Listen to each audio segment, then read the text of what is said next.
Hello साथीहरू, Nepali share news च्यानलमा चाहिँ तपाईँहरूलाई स्वागत छ। र हिजो चाहिँ हाम्रो आर्थिक वर्ष 2078-79 को चाहिँ मौद्रिक नीति आएको छ हैन। र यो मौद्रिक नीतिले चाहिँ अब स्टक मार्केटमा कस्तो खालको असर गर्छ भन्ने बारेमा कुरा गर्छौँ हामी हैन। र त्योभन्दा अगाडि चाहिँ म तपाईँहरूलाई एउटा के डिस्क्लेमर दिन चाहन्छु भनेदेखि म चाहिँ टेक्निकल एनालाइसिस गर्ने मान्छे हो हैन। मलाई पनि यसको बारेमा यसले खासमा कस्तो असर गर्छ भनेर चाहिँ मलाई पनि त्यस्तो म पनि यो विषयमा एक्सपर्ट होइन। यो विषयमा चाहिँ म एक्सपर्ट होइन, म चाहिँ टेक्निकल एनालाइसिस गर्ने मान्छे हो। तर मैले चाहिँ यसमा तपाईँहरूले चाहिँ धेरैजनाले रिक्वेस्ट गर्नुभएको हुनाले चाहिँ मैले बुझेको कुराहरू र मैले बुझेको कुरा भन्दा पनि नीतिले के भन्छ त्यो म तपाईँहरूलाई भनिदिन्छु र त्यसले चाहिँ मार्केटमा कस्तो खालको असर गर्छ, त्यसले पोजिटिभ गर्छ कि नेगेटिभ गर्छ मेरो भ्यू पनि म दिन्छु। र तपाईँहरूले अब त्यसमा मैले नीतिहरू भनिदिइसकेपछि तपाईँहरूलाई सर्टकटमा बुझ्ने भाषामा भनिदिइसकेपछि तपाईँहरूले आफै इन्टरप्रेट पनि गर्न सक्नुहुन्छ है त। र मैले फेरि पनि भने म यो विषयमा एक्सपर्ट होइन है, म चाहिँ टेक्निकल एनालाइसिस गर्ने मान्छे हो। मैले आफूले बुझेको कुराहरू तपाईँहरूलाई यहाँ भन्न खोजेको हो हैन। यदि के मबाट केही मिस्टेक भयो भने तल कमेन्ट सेक्सनमा तपाईँहरूले सचाउन सक्नुहुन्छ है त। र त्यति भनेर यो भिडियो सुरु गरौँ है।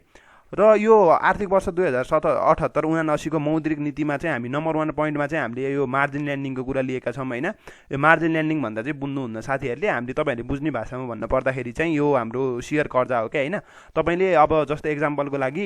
100 रुपियाँ बराबरको सेयर चाहिँ हैन, यो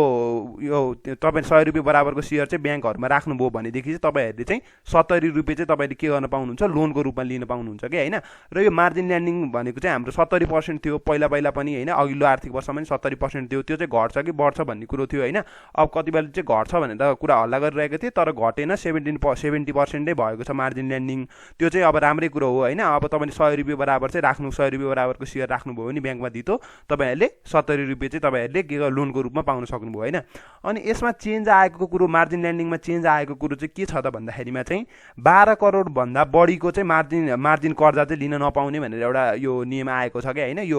मौद्रिक नीतिमा चाहिँ तपाईँले चाहिँ अब 12 करोडको भन्दा बढीको चाहिँ 12 करोड भन्दा बढी एमाउन्ट चाहिँ यो सेयर चाहिँ धितो राखेर त्यहाँबाट लोन लिन पाउनु भएन। यसले हामी जस्तो सानो लगानीकर्तालाई त खासै केही फरक पार्दैन हैन। तर बिग प्लेयरहरूलाई, अपरेटरहरूलाई जोहरूले चाहिँ अब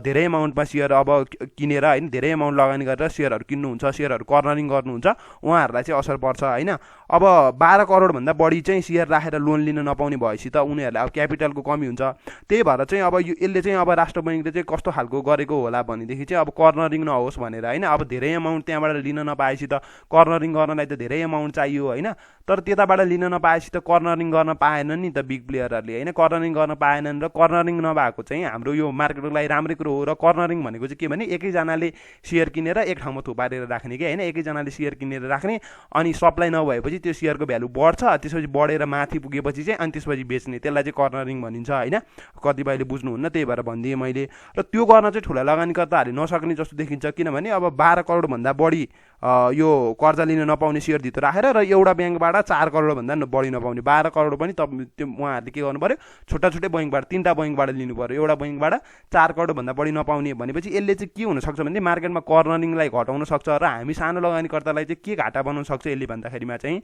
जस्तै ठुलो लगानीकर्ताहरूले चाहिँ अब कुनै पनि सेयर कर्नरिङ गर्नुभएको छ भने उहाँहरूलाई मात्र फाइदा हुँदैन नि त हैन। अब सानो लगानीकर्ताहरूलाई नि के फाइदा हुन्छ भन्दाखेरिमा त्यसमै उनीहरूकै फ्लोमा जाँदाखेरि उनीहरूले बढाएको बेलामा हामीले पनि त्यो सेयर किनेका हुन्छौँ र हाम्रो पनि बढेको हुन्छ। त्यही भएर चाहिँ अब कुनै पनि सेयर चाहिँ एकदम त्यो कर्नरिङ गरेर एक्सट्रिम बढाइएको छ हैन। आफ्नो हुनुपर्ने ओरिजिनल अब भनौँ न एउटा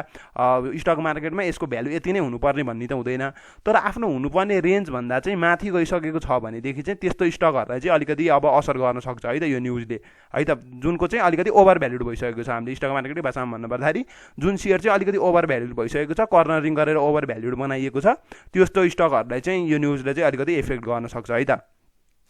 त्यसपछि सेकेन्ड नम्बर पोइन्टमा चाहिँ मैले तपाईँहरूलाई माइक्रो फाइनेन्सको कुरो बुझाउन खोज्छु हैन। माइक्रो फाइनेन्समा चाहिँ के भनिएको छ भन्दाखेरिमा यो माइक्रो फाइनेन्स चाहिँ होलसेल माइक्रो फाइनेन्स र रिटेल माइक्रो फाइनेन्स भन्ने दुई टाइपको हुन्छन् हैन। अब यो होलसेल माइक्रो फाइनेन्समा चाहिँ 4वटा मात्र माइक्रो फाइनेन्स छन्, एसकेबीबीएल, एफएमडीबीएल, आरएमडीसी र आरएसडीसी हैन। यो चाहिँ होलसेल माइक्रो फाइनेन्स हो, अलिक ठुलो माइक्रो फाइनेन्सहरू हो। यिनीहरूले चाहिँ रिटेल माइक्रो फाइनेन्स, त्योभन्दा बाहेकको अरू माइक्रो फाइनेन्सहरू चाहिँ रिटेल माइक्रो फाइनेन्सहरू हुन् हैन। अनि होलसेल माइक्रो फाइनेन्सहरूले चाहिँ रिटेल माइक्रो फाइनेन्सहरूसँग मर्ज भएर चाहिँ उनीहरूले यो रिटेल कारोबार पनि गर्न पाउने क्या, खुद्रा कारोबार पनि गर्न पाउने भन्ने एउटा नियम आएको छ। र यो चाहिँ राम्रै कुरो हो है त। यो भयो भने चाहिँ के हुन्छ, यो जुन हाम्रो यो होलसेल माइक्रो फाइनेन्सहरू थियो उनीहरूको बिजनेस बढ्छ हैन। उनीहरूको बिजनेस बढ्नु भन्नुको मतलब अब उनीहरूको स्टक मार्केटमा प्राइस पनि पक्कै पनि बढ्छ, त्यो चाहिँ हाम्रो लागि राम्रै कुरो हो है त। अनि अनि त्यसपछि माइक्रो फाइनेन्सकै अर्को एउटा न्युज चाहिँ के छ भन्दाखेरि अर्को एउटा चाहिँ माइक्रो फाइनेन्समा चाहिँ क्रस होल्डिङ भएको माइक्रो फाइनेन्सहरू चाहिँ होइन मर्जरमा जानुपर्ने 2078 र 79को असार मसान्तभित्र चाहिँ मर्जरमा जानुपर्ने भनेको यो भनेको चाहिँ क्रस होल्डिङ भनेको चाहिँ के भन्दाखेरिमा जस्तै एक्जाम्पलको लागि दुईवटा माइक्रो फाइनेन्समा एउटै मान्छेको चाहिँ सेयर धेरै छ होइन जस्तै अब हाम्रो मिरमिरी लघुवित्त र महिला लघुवित्त एक्जाम्पल लिउँ है मैले रियल भनेको होइन एक्जाम्पलमा यो दुईटै लघुवित्तमा चाहिँ प्रोमोटर एनी म्याक्सिमम यो एमाउन्ट अफ सेयर चाहिँ जस्तै राम भन्ने मान्छेको नाममा छ भनेपछि अब उसको प्रोमोटर चाहिँ ऊ छ भने चाहिँ दुईटैमा उसकै लगानी भयो एउटै मान्छेको धेरै लगानी दुईटैमा भयो भनेपछि त्यस्तो दुईटा माइक्रो फाइनेन्स चाहिँ के गर्नु पर्यो मर्जरमा जानु पर्यो कि होइन त्यस्तो मर्जरमा चाहिँ कति 2078 79 भित्र चाहिँ मर्जरमा जानु पर्यो सेम प्रोमोटर भएकोहरू दुईटै माइक्रो फाइनेन्समा चाहिँ अथवा तीनटा माइक्रो फाइनेन्स चारवटा माइक्रो फाइनेन्स जतिमा होस् होइन तिनीहरूमा चाहिँ मल्टिपल माइक्रो फाइनेन्समा चाहिँ एउटै प्रोमोटर छ एउटै मान्छेहरूको एउटै व्यक्तिहरूको अथवा एउटै ग्रुप अफ व्यक्तिहरूको चाहिँ बढी लगानी छ भने उनीहरू मर्जमा जानु पर्यो र यो मर्जरमा जाने कुरो चाहिँ अब माइक्रो फाइनेन्सहरूको एक हिसाबले अब राम्रो कुरो पनि हो होइन एक हिसाबले किन राम्रो कुरो भने उनीहरूको अब यो वित्तीय विवरणहरू ऊहरू स्ट्रङ हुन्छ होइन फाइनेन्सियल कन्डिसन स्ट्रङ हुन्छ तर अब मर्जरमा जाने अवस्थामा मर्जरमा गएको बेलामा चाहिँ कारोबार रकमहरू अलिक धेरै समय बन्द हुने त्यस्तो टाइपको सिनारीहरू देखेको हुनाले चाहिँ अब मार्केटमा चाहिँ अलिकति अब त्यतातिर मान्छेहरूले इन्ट्रेस्ट नराख्ने हो कि होइन अब मर्जरमा जान लागेको भनेर थाहा पाएपछि अब 2-4 महिनै अब यो पैसा फ्रिज भएर बस्छ भनेर त्यतातिर चाम नदेखिने हो कि भन्ने त्यस्तो टाइपको सिनारियो पनि देखिन्छ होइन अब त्यो मार्केटले त्यसलाई कसरी दिन्छ त त्यो मार्केट ओपन भएपछि मार्केटमै थाहा हुन्छ होइन त्यसलाई हामीले अहिले अनुमान गर्न मिल्ने कुरो भएन है त अनि त्यसपछि अर्को पोइन्टमा चाहिँ के भनिएको छ भने यो कमर्सियल ब्याङ्कको मर्जर र एक्विजिसनलाई चाहिँ अलिकति बढी प्रमोट गरिने पहिला पनि मर्जरलाई चाहिँ अलिक बढी प्रमोट गरिन्थ्यो यो कमर्सियल ब्याङ्कहरूमा अब योपालि पनि त्यही नै भनिएको छ मर्जर गर्नको लागि चाहिँ अब अलि उनीहरूलाई पनि बेनिफिट हुने खालको केही बुदाहरू आएको छ होइन जे होस् हामीले अहिले बुझ्नुपर्ने सर्टकटमा बुझ्नुपर्ने भनेको के हो भन्दाखेरिमा कमर्सियल ब्याङ्कको मर्जरलाई झन् धेरै प्रोत्साहन गरिएको छ है त अनि त्यसपछि अर्को एउटा इम्पोर्टेन्ट पोइन्ट है अर्को एउटा इम्पोर्टेन्ट पोइन्ट चाहिँ के भने नेसनल लेभलको डेभलपमेन्ट ब्याङ्क फाइनेन्स र माइक्रो फाइनेन्सले चाहिँ होइन 25% डिभेन्चर चाहिँ जारी गर्नुपर्ने कि होइन अब यो डेभलपमेन्ट ब्याङ्कहरूको डेभलपमेन्ट ब्याङ्कहरूले राइट सेयर दिन पाउने भन्ने नियम आउँछ भनेर हल्ला चलिरहेको थियो त्यो राइट सेयरवाला न्युजलाई चाहिँ यो आएको छैन त्यो चाहिँ अब फेक न्युज रहेछ होइन त्यस्तो खालको न्युजहरू पनि सर्कुलेट भइरहेको थियो मौद्रिक नीतिमा चाहिँ त्यस्तो डेभलपमेन्ट ब्याङ्कहरूले पनि राइट सेयर इस्यु गर्न पाउने न्युज आउन सक्छ भनेर चाहिँ त्यो फेक न्युज चाहिँ सर्कुलेट भइरहेको थियो त्यो न्युज चाहिँ फेक रहेछ होइन त्यसपछि अब डेभलपमेन्ट ब्याङ्कहरूले गर्न पाउँछ के भयो डेभलपमेन्ट ब्याङ्क अब कमर्सियल ब्याङ्कले त पहिल्यै गर्दै आएको डेभलपमेन्ट ब्याङ्क फाइनेन्स र माइक्रो फाइनेन्सले चाहिँ 25% चाहिँ डिभेन्चर जारी गर्नुपर्ने भनेर आयो होइन र त्यसमा चाहिँ माइक्रो फाइनेन्समा चाहिँ के हो भने माइक्रो फाइनेन्समा चाहिँ सबै माइक्रो फाइनेन्सले 25% डिभेन्चर जारी गर्नुपर्ने होइन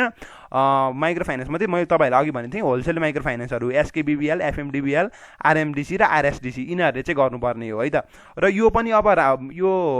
डेभलपमेन्ट ब्याङ्कहरूको लागि राम्रै कुरो हो किन भन्दाखेरिमा उनीहरूले 25% डिभेन्चर चाहिँ पेड अफ क्यापिटलको 25% चाहिँ डिभेन्चर यो जारी गर्नुपर्ने हो होइन अनि त्यसपछि अब उनीहरूले यसको लागि पेड अफ क्यापिटल पनि बढाउनु पर्यो त्यसपछि अब यो उनीहरू अब यो नेपाल राष्ट्र बैङ्कले अब यो ब्याङ्क अनि डेभलपमेन्ट ब्याङ्क माइक्रो फाइनेन्सहरूलाई अब यिनीहरूलाई स्ट्रङ बनाउने तरिकाले यो राष्ट्र बैङ्कको आँखाबाट हेर्दाखेरि चाहिँ यो राम्रो कुरो हो तर अब मार्केटको लागि चाहिँ अब मार्केटमा चाहिँ यसले कसरी गर्छ त्यो पनि मार्केट नै हेर्नुपर्छ हामीले अहिले डिसिजन गरेको कुरो भएन तर यो डेभलपमेन्ट ब्याङ्कहरूमा चाहिँ अब यो राइट सेयर आउन सक्ने भन्ने हल्लाले पनि अलिकति माथि पम्प भएको थियो अब त्यसले चाहिँ कसरी असर गर्छ होइन अब त्यो राइट सेयरको न्युज फेक रहेछ अब डिभेन्चर चाहिँ इस्यु गर्नुपर्ने न्युज आयो भनेपछि अब यसले मार्केटमा चाहिँ कस्तो चाहिँ इम्प्याक्ट पर्छ अब त्यो चाहिँ हामीले मार्केट ओपन भएपछि नै हेर्नुपर्छ अहिले भनेर अब यो हामीले अहिले अनुमान गर्न अलिकति मिल्दैन है त अनि त्यसपछि अर्को हाम्रो चाहिँ एउटा यो चाहिँ खासै अब मार्केटमा असर त नगरेर त्यही पनि मैले भने होइन यो रेमिटेन्सबाट आएको मनी भन्नाले विदेशबाट आएको पैसा जुन छ नि होइन त्यसमा त्यो पैसा चाहिँ अब विदेशबाट आएको हो विदेशबाट कमाएर पठाएको भनेर प्रुफ भइसकेपछि चाहिँ के हुन्छ त त्यो पैसा चाहिँ ब्याङ्कमा लगेर राख्दाखेरि चाहिँ ब्याङ्कमा चाहिँ 1% चाहिँ बढी ब्याज पाउने भन्ने त्यो नियम छ अब त्यसले ब्याङ्कमा अलिकति अब यो जनताहरूको लगानी अलि ब्याङ्कमा अलि अब ब्याङ्कसम्म पैसा बढी हुनसक्छ कि यसरी अब किनभने रेमिटेन्स नेपालमा एकदमै धेरै भित्रिन्छ होइन त्यसपछि 1% बढी ब्याज दिएपछि मान्छेहरूले चाहिँ रेमिटेन्सबाट आएको पैसा खर्च गर्नुभन्दा पनि ब्याङ्कमा राख्न सक्ने सम्भावना बढी भएको हुनाले चाहिँ अब ब्याङ्कमा अलिकति भनौँ न ब्याङ्कमा चाहिँ अब यो फाइनेन्स अलिक बढ्छ कि भनेर त्यो एउटा अनुमान हो अब यो हुन्छ कि हुँदैन यो चाहिँ खासै इन्क्लुड नगरेको भए पनि हुन्थ्यो मैले इन्क्लुड गरिदिएँ है त र मैले बुझेको मोटामोटी यही नै हो होइन एउटा त्यो मार्जिन ल्यान्डिङको 70% को कुरा भयो होइन अनि त्यसपछि अर्को भयो एउटा मार्जिन ल्यान्डिङको 70% को कुरा, अनि अर्को यो 12 करोडभन्दा बढी मार्जिन कर्जा लिन नपाउने कुरा होइन, 12 करोडभन्दा बढी यो सेयर कर्जा लिन नपाउने कुरा, त्यसले चाहिँ बिग इन्भेस्टरहरूलाई अलिकति उ गर्यो। त्यसपछि माइक्रो फाइनेन्सको यो होलसेल र रिटेल माइक्रो फाइनेन्स मर्ज हुने कुरा, अनि त्यसपछि यो क्रस होल्डिङ भएको माइक्रो फाइनेन्सहरू चाहिँ मर्ज हुनुपर्ने कुरा भयो। अर्को merger and acquisition of commercial ब्याङ्कलाई चाहिँ प्रमोट गर्यो। त्यसपछि नेसनल लेभलको डेभलपमेन्ट ब्याङ्क, फाइनेन्स र माइक्रो फाइनेन्सहरू चाहिँ 25% यो डिबेन्चर जारी गर्नु पर्यो र रेभिन्टेजको कुरा है त यति नै छ। अब यसले मार्केटमा कसरी असर गर्छ भन्ने चाहिँ हामीले मार्केट खुलेपछि नै हेर्नुपर्छ, अहिले अनुमान लगाउने कुरो हुँदैन। अब तपाईँहरूलाई चाहिँ के लाग्छ यो यसले चाहिँ होइन कस्तो असर गर्छ, तपाईँहरूलाई कस्तो के लाग्छ तल कमेन्ट सेक्सनहरूमा चाहिँ लेख्न नभुल्नु होला है त। हस्, थ्याङ्क यू।